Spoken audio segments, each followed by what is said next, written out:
তাজরিন ট্র্যাজেডির এক যুগ আজ। 2012 সালে এই দিনে আশুলিয়ার ওই কারখানায় আগুন লেগেছিল। মুহূর্তেই আগুনের লেলিহান শিখা ছড়িয়ে পড়ে ভবন জুড়ে। তখন কারখানায় কাজ করছিলেন হাজারো শ্রমিক। গেটে তালা দেওয়ায় বের হতে পারেনি তারা। আগুন কেড়ে নেয় অনেক তাজা প্রাণ। কেউ ভবন থেকে লাফ দিয়ে পঙ্গুত্ব বরণ করেছেন।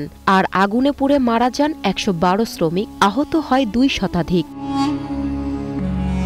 বেঁচে যাওয়া শ্রমিকেরা এখনো বয়ে বেড়াচ্ছে সেদিনের দুঃসহ স্মৃতি। শরীরের যন্ত্রণা, সংসারে অভাব অনটন নিয়ে চলছে জীবনযুদ্ধ।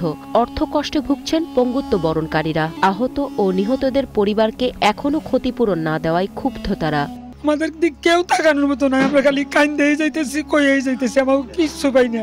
খালি আশ্বাস দেয় সব হয়ে গেছে, দিচ্ছি, দেয় না। আমরা এমন শ্রমিক আছি যেমন জরি না পা, আমি আমাদের ভিটা মাটিও নাই। ওই চিকিৎসার পিছিয়ে সব শেষ করছি। সূক্ষ্ম যেটা পাও না আমাদের কের কাছে জানি, কের কাছে জানি আমাদের হাত পাততে না হয়। আমরা সরকারের কাছে এটা জোর দাবি জানাই, যাতে যে শ্রমিকগুলো আমাদের তালিকাভুক্ত হইতে পারে এটার দিকে যাতে সুদৃষ্টি দেয়। আমরা তো মনে করেন বাচ্চা থেকে আমরা কারো কাছে না পারতাছি হাত পাইতে খাইতে, না পারতাছি আমরা কর্ম করে খাইতে, এরকম আমরা পজিশনে আছি। অনেক মনে করেন সরকার যদি আমাদেরকে দেখে তাইলে আমরা যাতে চলে ফিরে খাইতে পারি।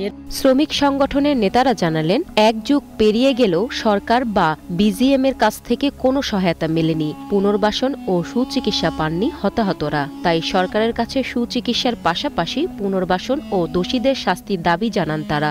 সরকারি যে তহবিল এবং যে ব্র্যান্ড বাইররা যে তহবিল দিয়েছে সেটার সঠিক হিসাব এবং পুনর্বাসন এবং সঠিক বন্টন আমরা চাই। তাই সরকারের কাছে দাবি জানাই এবং সরকারের বিচার বিভাগের কাছে দাবি জানাই, অবিলম্বে তাজরিন যে শ্রমিকরা যে হত্যা হয়েছে, মৃত্যুবরণ হয়েছে, এদেরকে দোষী ব্যক্তিদের দৃষ্টান্তমূলকভাবে শাস্তি জানাই।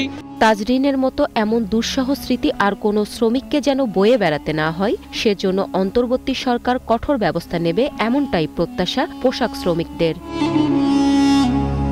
Global television, news desk.